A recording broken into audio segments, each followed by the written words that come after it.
how it's gonna record good, because I see little. All right.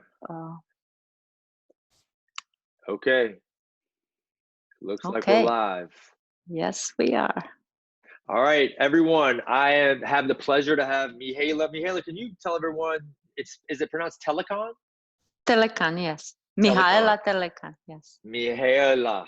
I'm terrible. I'm terrible with that. I'm so gringo, and I'm in Miami, so I'm really out of my element. But Mihaela, can you introduce yourself and tell the world your credentials and tell the world about yourself? Yes. Thank you, first of all, for inviting me on. I absolutely love having conversation around food and lifestyle and how we can take charge of our health and well-being. A little bit about me. As you can tell, I have an accent. I'm originally from Romania, from Transylvania, the land of Dracula. The first person I've ever met. Yes. But you have such nice teeth. Your teeth look great. I don't see any yeah, long... my canines are a little bit pointy, so there's a good likelihood that I do come from there. So, however, I've been in the United States for the last 20 years. In March, actually, I'm celebrating 20 years of US. Thank you. I absolutely love my life in Florida. All these 20 years I've been in Florida. It's fabulous. And a little bit about me right now at this moment in time. I do identify myself as a healer and coach. However, as training, I'm credential wise, because you said share some of my credentials. I am a registered dietitian. It's almost like you're embarrassed. It doesn't like roll off. You know what? It's such a good point. I am not embarrassed. I just don't identify with the profession as the way is seen. There are individuals within the profession that I feel like I resonate. We have similar core values, philosophy, but as a profession, I can't say I'm not introducing myself as I'm a dietitian, because I am not what the picture of a dietitian that most people have in mind when they think of a dietitian. Nothing is not good or bad, is how I feel about. But nevertheless, I did the dietetics training. I actually did a master's in nutrition with a internship in dietetics, so I could obtain my license to work, because I believe in being credentialed and licensed. It's not enough to have our own personal experience. I think it's valuable to also have to understand the common knowledge that is out there, like book knowledge.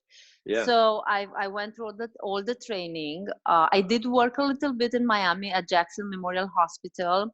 Very little inpatient, mostly outpatient, which was a good place to start and see how much need there is out there for just taking a charge on our food and lifestyle to have better lives. I'm also a certified diabetes educator, because of the high demand that there is for diabetes education.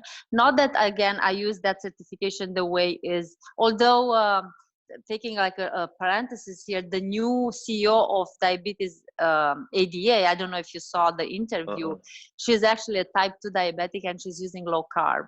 And she went off insulin. Very amazing, a wonderful story. It gives me hope. So she went off insulin. Not me. And 4 drugs, and now she's I think on only 1 drug, and she is advocating for food first, food and lifestyle. So, but I agree with you. Yeah, the fact that one CEO is she might not stay in the she'll end up dead before. I hope not. I hope not. Let's pray for change to happen, because we are the change, and it can happen.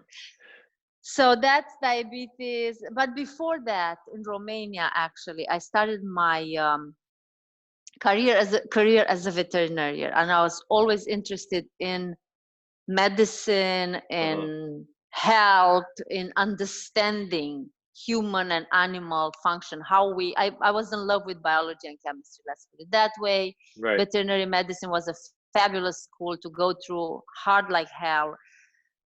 I cannot tell you how difficult that was, but awesome to have that background, science and understanding. Now coming full circle, we'll talk a little bit later about the humans as animals.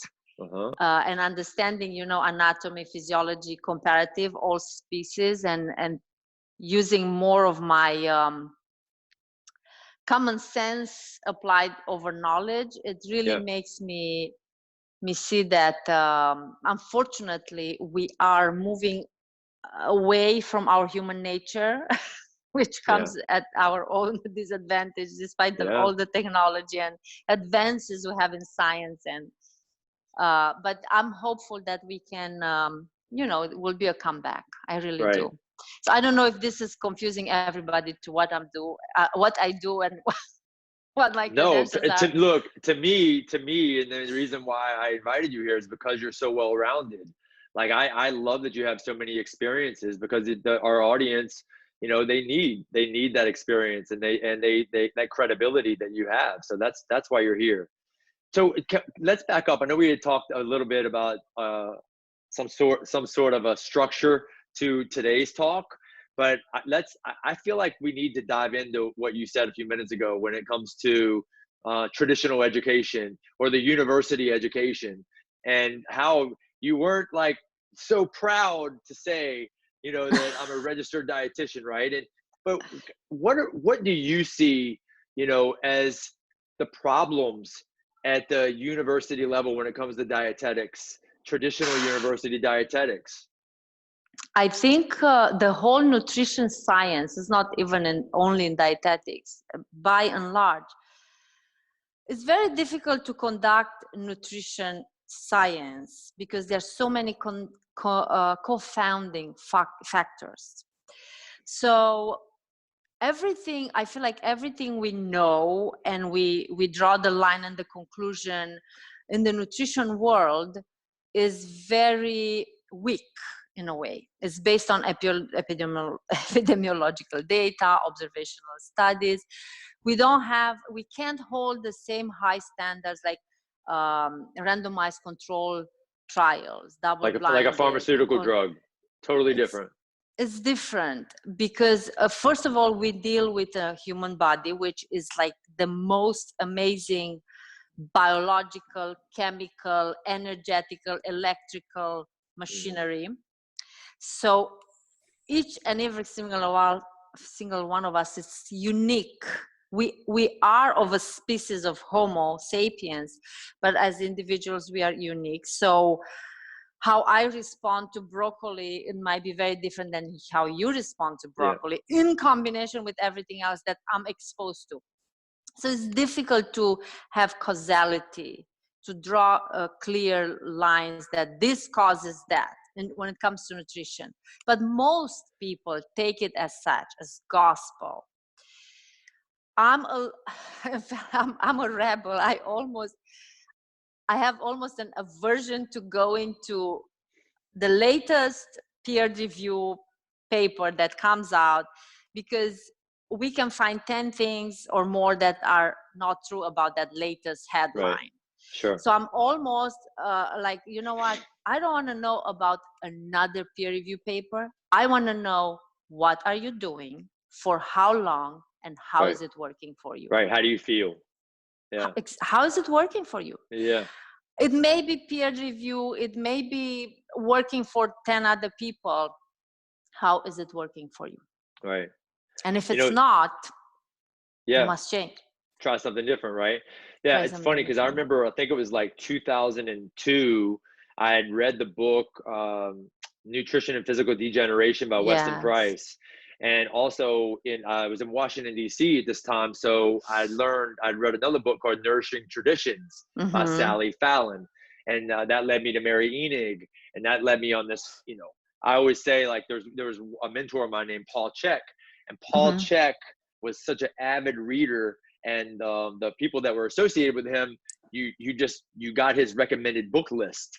And then I would read this book and it would lead me to this person, and then it would lead over here, and this tree, like this tree of knowledge started to form, because you would read one book and it would lead you to this person and this person and everybody, you know, and just turned into a lot of knowledge coming from strength and conditioning to recovery to mindset, obviously to nutrition. But I remember having I actually had Sally Fallon on the phone. I don't know how I got her on the phone, but I was interested in going into dietetics or nutrition at the university level. But nutrition therapist. Well, I think I was like a certified nutrition consultant, because they're a little bit more holistic, and that's where my head was at. I was more holistic, you know, based at that time. And she said, well, you're going to have to go through the bad to get to the good. That's true. So, but especially me knowing what I know, like I'm going to be in the classroom and I got to pass the test, and I don't believe any of it. So it'll be even harder for me. So the question for you is, were you already questioning things when you went through the university? What was the evolution? You went through mainstream traditional nutrition, right? What was the point in your learning where you said, this just doesn't make sense to me anymore, and you went alternative? So that's a very good question. Let's put it this way. When I started my nutrition studies, I was just 2 years living in United States. So I'm coming from such a completely different world. Growing up in Romania and communism, just so you try to imagine where I'm coming from. There's no food industry. There's no food advertisement. There's no food guidelines from the government. No school lunches. None of that. The business of what we ate was the business of the mother and the grandmother and the father and the grandfather. So Sally Fallon and all that is traditional eating. I lived it. I did not know anything else. That's all you knew. I did not know that people look on a food label to read, to try to do math, to figure out how to eat. It was such a foreign thing for me. I couldn't quite comprehend, why would anybody count calories or measure food? Because my relationship with food was strictly hunger. Sometimes go through hunger because there's not really much to eat, if anything. And it was just nourishment to make sure we had enough to feel good and grow, to be healthy. No reward after swimming, let me give you a lollipop. No, you did good on school, let's go on stage, and then you have the pizza card to go to. None of that. A very completely relationship with food. Less conditioning, let's put it that way. So just when I moved to the United States, it felt like strange. I'm like, is this some kind of an experimental life? Is someone trying to see what happens to humans if they don't walk? I was shocked. In Miami, nobody walked. There's no public transportation. You don't bump into people. You don't get close to people. I would go to take the bus. People are like, you can't go in the bus. What do you mean you can't go in the bus? Everybody goes in the bus. So it's all about what's our reference point. So going to school, like I said, I love the science. So when I did like advanced nutrition classes and carbs and lipids and all that, it was all the science that I already had, like a mountain of science in my background. So I did not have any problems with that. But when we did life cycle nutrition and we were talking about supplements or things like that, and I remember we were learning about was nutrition myths. This is not fact. And I think bee pollen was mentioned, and that is no scientific data that bee pollen is good for. And I'm like, really? Bee pollen was my only multivitamin growing up in Romania. We had no vitamins. It was bee pollen. And I was pretty healthy. I did not, like a cold here and there, but outside of that, it was good. People were healthy. We did not have obese kids. We were just You ate as real, in life. you ate off of intuition and primal instincts. And we ate what we were able to raise or grow. You're We did right. not have import. We did not have packaged processed food. Right. Sugar was there, but you know, once a week kind of a thing. My mom would bake a cake and we had to split it, Right. so it's enough for all of us. So it was a little bit of scarcity, to say. Right. Yeah, it was ration. Everything was ration. We had you know, how much bread from the state was allowed to eat. It's the opposite of what we have today. Right. You could not buy more. Let's put it that. We had the card, and with the card you went to stay in line to buy the daily bread, and it was, I can't remember, a quarter, whatever size per person, and that's it. You couldn't eat more than that. Right. So going through school, and my first maybe 10 years in the United States was a big adjustment, you know, so I think because I'm coming from almost like it feels another era and another time, I have a different relationship with food and a different approach. Right. I feel like eating. So your experience, you knew it worked for your family, for your culture, for your village, you know, for the community. You saw health. You saw health and people eating real food. So did you, when you were being taught this other, like kind of other way, I questioned it all the time. Already. It can be cocoa. I remember coconut oil. They were saying, "Oh, you can't have coconut oil because it's saturated fat," and butter. I'm like, I grew up with lard. Yeah. And butter was not so much because it was more expensive, but lard, it was the thing. That's what we cooked in. Right. Saturated fat, and ate eggs every morning, 2 eggs before I went to school. That was my breakfast every single day of my life. How could that be bad? And I felt good, and my cholesterol, thank God. And then the funny part is, I remember it was a class in advanced lipids. This was a master's level class. And we learned, the teacher, I think she was Turkish, and she said, the evidence is that at the most by 3% we can raise or lower the blood level cholesterol with diet. So I said, why do we tell people, why would we talk about it? Cholesterol? Why do we have a cap? Because at the time there was a cap of how much cholesterol you can have in a day. Well, that's the recommendation. So it's not everything I learned in school, like biochemistry, about ketone bodies, that we produce them. It's there. It's in the textbook. It's presented like this. Right. We are looking at it upside down, not the way it is. The way it is, the fact is, yes. Yeah, I mean, I think it's paralysis by analysis, right? And that's what I've kind of educated our members about, my own clients and family about, is it's not really necessary to know all that. Like, I know it's a science, right? I that's debatable, right? I think it's very debatable, because who makes the RDA? Who says this is what it is? Like, and who's influencing those numbers? Who's influencing those regulations and those laws that we have to abide to on a daily basis? So I've always said, like, we're all human. Like, you may be from a different geographical part of the earth, and you may be more carbohydrate tolerant than someone else who lives in Europe, if you live by the equator, right?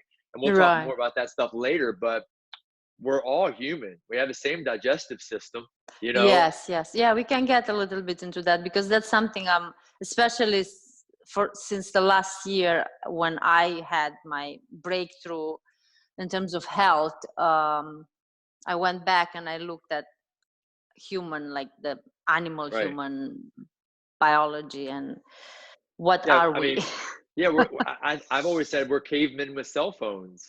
I mean, if you look at the human genome, we haven't changed very much from, you know, I don't know, you know more about the Homo sapien and how we developed, but I don't think we've changed much, which is why I think we need to go back to where we were as far as consuming the food consumption. I'm not at all yes. to go live in a cave, right? Right, exactly. It's a mismatch. The way I explain it and I see it, it's a mismatch between our biology, like the human. If you strip off and you have a naked human with no cell phone in his hand, right? It's a mismatch between the biology of a human and current environment. The environment changed drastically at a rate at which our genetic makeup or blueprint did Can not never catch up, right? So it may, I don't know, 500 millions from now, I don't know if it won't be in our lifetime. So because of this mismatch, and what is our environment? The fact that we have unlimited light, right? So we can ignore our circadian rhythm and stay up until midnight, for example. So it's the sleep that's affected. It's the relationship we have with the earth. We're disconnected from the earth. We wear shoes. We live in buildings. We sleep on beds. We hardly spend any time outdoors. When we spend time outdoors, we put sunscreen on. I'm wondering, why do we need sunscreen on? But let's not go there. Then it's the food we eat. We call food that which is not. Right. The stress level. So it's no longer like I've been chased by the tiger, or I'm chasing someone to catch my food. It's a continuous level of stress, and that chronic low-grade stress, that's what is affecting the way our nervous system works, is that balance between sympathetic and parasympathetic, the toxins in our environment. So everything in our environment is supportive of what we see today.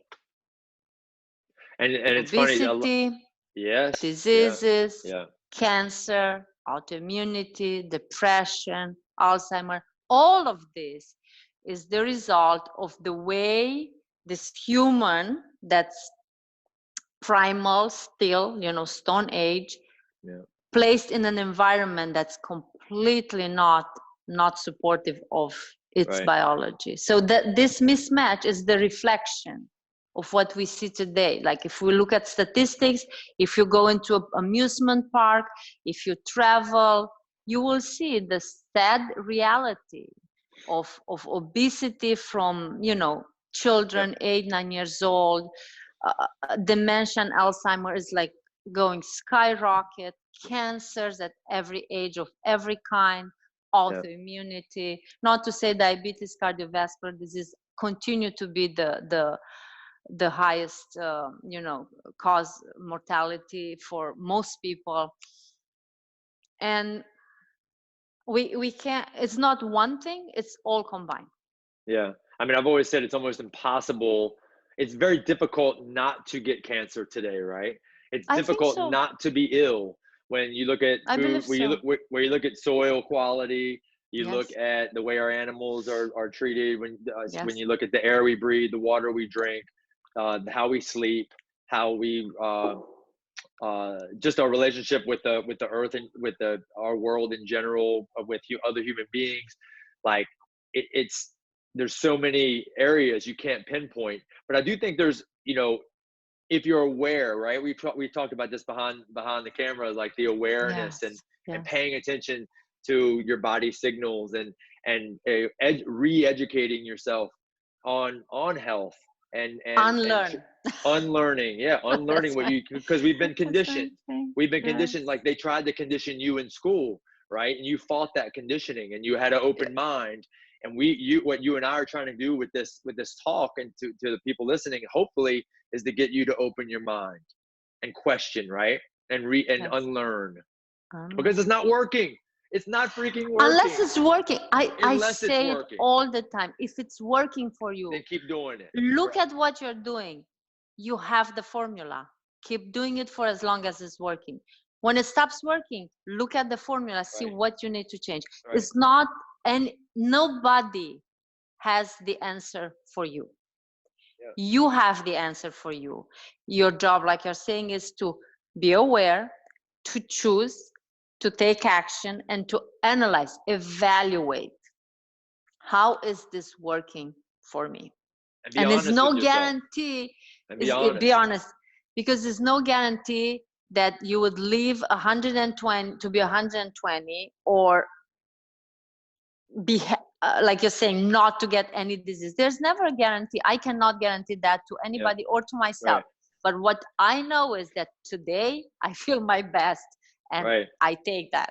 And you won't be afraid to change it or make alterations if you feel like it's going in a different direction. I did like some major changes in my the way I approach my self-care. And we'll talk about that, because I do want to get into like the daily life of Mihaela, and how you associate with food and how you consume food, and the reason why you've come to that way of life, right? So we'll talk about that soon enough. So look, I think this is a great first portion of, because if people don't realize, is we're going to do a bunch of these small clips because people don't have an attention span anymore. So I wanted today to introduce you and get some background and your credentials. Thank you. And also I thought it was very interesting because so many people go through traditional schooling and they never question anything. And a great quote that I've always loved is, don't let schooling get in the way of your education. Yes. And you never have. And so I thought it was interesting to get that take from you, from your university dietetic training. Yes, absolutely. It was meant to be. I think that's my purpose. Because it's funny. Let me go back to that, because you would think, and look, to any doctor out there, please, I'm not like, there's incredible doctors out there, and I know everyone means well. You're there for the right reasons, because you want to help people, but like, it's the only industry that has failed. Like, I'm not talking about emergency room. Like, look, if I break my leg, you take me to the emergency room, right? And I think, triage medicine in battle and war, right? Those guys are amazing. Emergency room medicine, they save lives. But as far as preventative medicine in this country, it's a travesty. It's embarrassing. And if it were you or I, right? Like, if I'm not getting results with my own members, right? Like, I got to look in the mirror sometime and say, am I really doing good? Am I doing the best I can? Because what I'm giving them everything I know. I learned this in school, but it's not working. These people are not getting better. They would get fired in any other profession. The business would close down. Mihaela, the business would go out of business. That's true. I never thought this way. Yeah, but unfortunately, the business is the other way. It's the other way around. The business is the other way, so that's what's so sad. But I wish people would look at it like you would and say, I'm not getting the result. This person needs me, and I'm not able to help them. Maybe I need to change what I'm doing for this person, for my patient. And sometimes the ego, I believe, is too large, where you can't even realize that what you're doing may be hurting the person. I don't know what it is. I don't want to judge what is that, for what reason one would stick with what they did. Maybe it's not enough time for, I don't know, and I don't want to go there. But you are absolutely right about the preventative medicine failed, and I feel like it's a self enforced cycle. Most people give their power to their doctor instead of them thinking, I hire this doctor. When they come to work with me, they hire me because they pay cash, right? When we go to the doctor, because we don't pay cash, the insurance pays, we don't think, I'm hiring this doctor. I think you're right on that. Can I relate to, do I have a partnership with this doctor where I pay him to help me figure out what works for me, not to just receive a diagnosis and then a medication, to go beyond that. Sometimes we need a medication, to get out of a severe pain or to reduce quickly inflammation. I'm not saying, so everything in its place. Time and place, But the power is in your hand. Correct. And my hand, in everybody's hand. As long as you give your power away, you are at the mercy of, and you're going to be confused because there's so much confusing information. You're going to feel the conflicts. You're going to feel fearful. You're going to be paralyzed, stuck, not be able to take action in behalf or on behalf of your own body, of your own self. Yeah.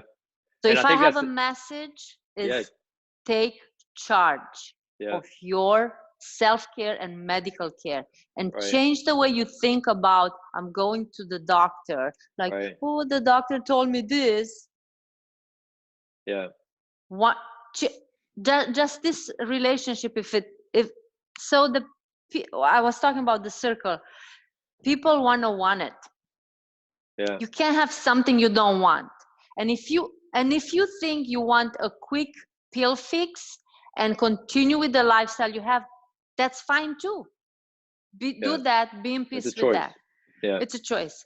If you think you want something different, you don't want the pills, the multiple medication, polypharmacy, you want to do the work, it's work. Let's say at first it's work, because we are changing habits. To change habits, to change what we do every day, the way we eat, the way we exercise, the way we sleep, except we have to change thinking pattern. Unless we change thinking pattern, we cannot change habits. So it's work, but it becomes easy. Just like in the beginning, it was hard to brush your teeth. Your mom had to, I'm sure you had to remind your daughter for the first, I don't know, 5 years of her life. Now you don't have to tell her. It's a habit. A habit to break and to create a new one, it does require thinking, intentionality. And I feel like that's the biggest help I give people. I help them take charge of their health, their self-care, and create new habits. Unlearn. Unlearn. And I think that's the moral of this series of podcasts you and I are going to do, or these video webinars you and I are going to do. This will be everywhere. Like to unlearn and to empower and to to question, and that you only get one body. Are you listening to me? You only get one body. This is your body, not the doctor's, no one else's. You're in charge of it. And for you to listen to the signals that your body is giving you, and then question them, and then hire someone, like Mihaela or myself, that has your best interest. Like, and we, because once again, it's about customer service. You're paying someone, but it's about you. It's about you, not the doctor, not Mihaela, not myself. So it's about empowerment and unlearning and questioning. All right. And we'll see you guys on the next video. We got great information coming for you. So if you have any questions or comments, please leave them, and Mihaela and I will answer them, and we'll see you on the next one. Yes. Let's see if this works.